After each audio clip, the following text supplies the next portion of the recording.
Seu Antônio Carlos, como que era a realidade do Espírito Santo na época em que ele passou a integrar o Projeto Nacional de Combate à Febre Aftosa financiado pelo BID e quais foram os primeiros passos desse trabalho por aqui? Carol,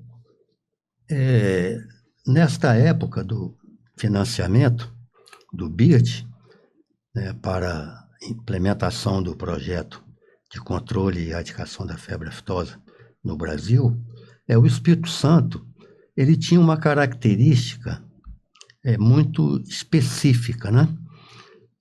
O Estado, por ser composto, né, de pequenas propriedades rurais, a sua maioria, não é mesmo?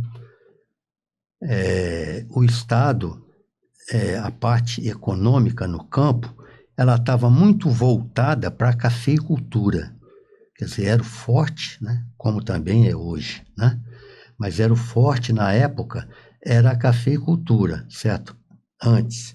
Mas logo em seguida veio, né, um processo, o Estado estava saindo de um processo de erradicação dos cafezais, certo? Que ocorreu justamente na década de 50 e de 60. Então houve a erradicação dos cafezais.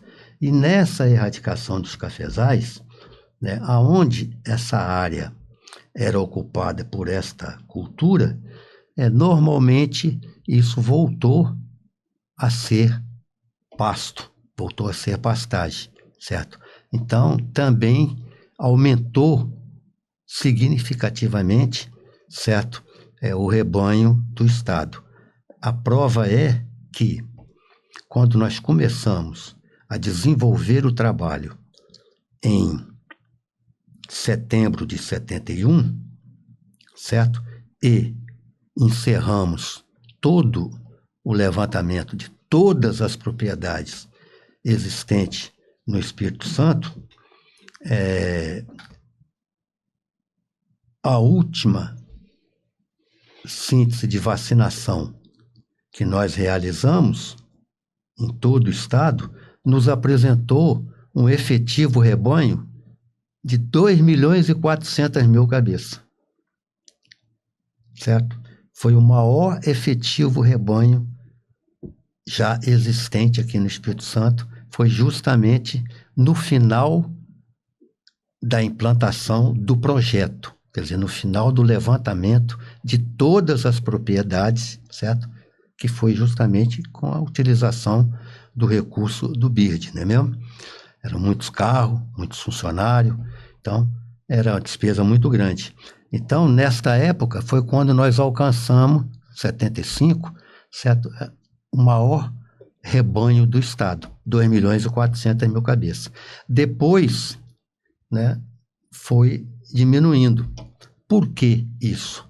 Porque justamente, né, passou aquela fase da erradicação de café, né, a queima dos cafezais, por causa da doença chamada broca, e aí começou-se a surgir no Estado, quer dizer, outras culturas que começaram também a ocupar o espaço da pastagem, né? Como a cana-de-açúcar, né? Foram várias usinas aqui no estado, né? Hoje já não tem a mesma quantidade que tinha há 20 anos atrás, mas a cana-de-açúcar ocupou e ainda ocupa, né? Até hoje uma área bastante expressiva no estado, que era a pastagem, aonde tinha boi em cima, não é mesmo? Uma outra também, né, é o caso do eucalipto, né?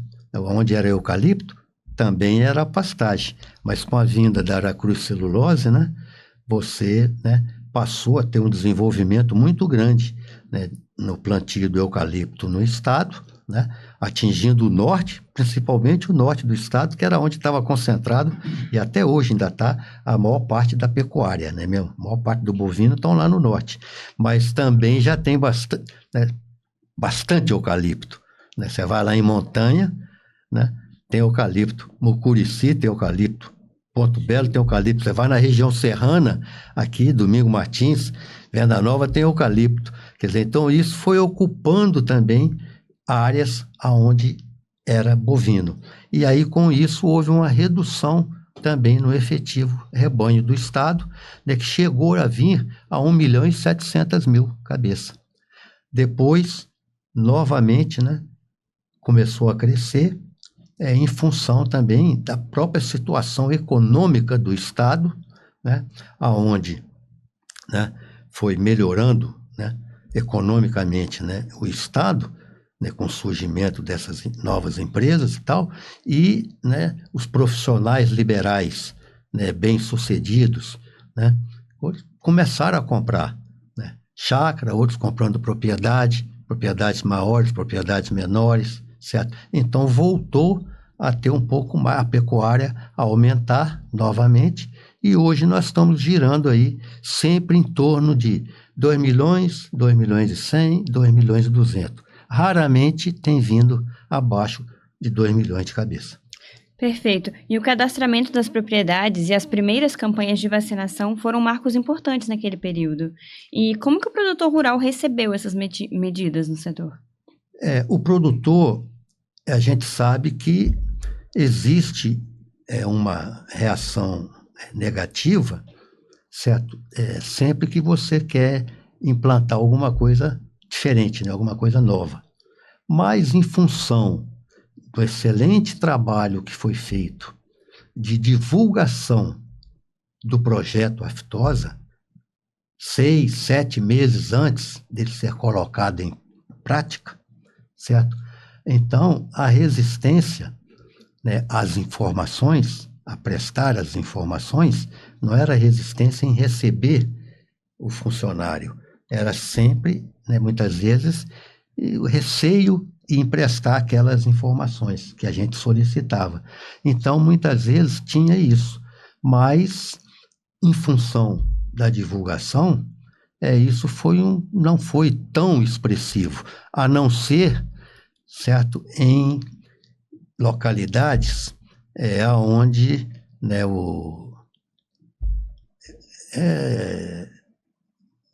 a natureza, né, do produtor, ele, como diz o outro, não era de origem brasileira, né, mesmo? Sim. Eram, né, por exemplo, né, palmeiranos, né?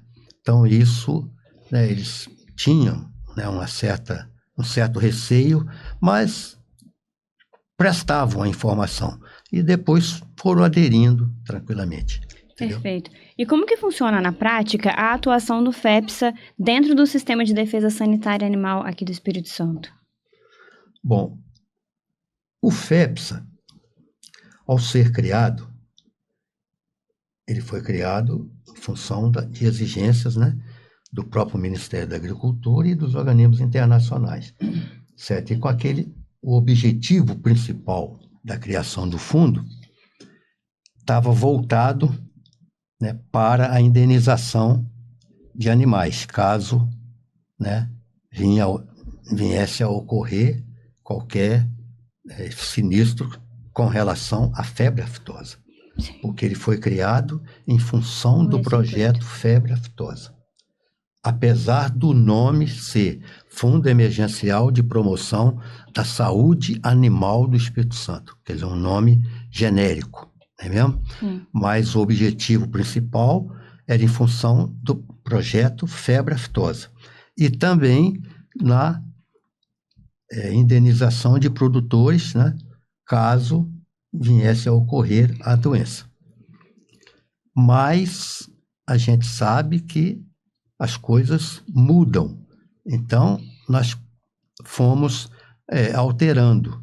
E aí, o fundo também tem uma função fundamental, que é dar o apoio total ao órgão executor no Estado, no que diz respeito à sua estruturação, no que diz respeito aos seus equipamentos, né, e materiais necessários para um bom desempenho dos trabalhos de defesa sanitária animal, com exceção, certo, de veículos e pessoal, que isso o fundo não pode contribuir. O estatuto não permite a contribuição para a contratação de funcionários, certo? E mais aquisição de veículos, não é mesmo?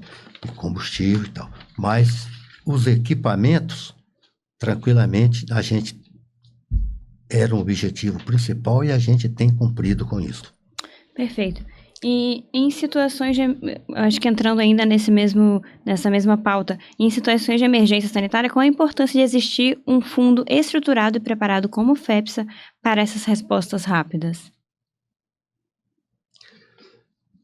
Bom, a existência dele é para que, caso ocorra um sinistro, né, a presença da doença no estado, nós tenhamos condições de que o órgão executor tome as ações necessárias e preconizadas, certo?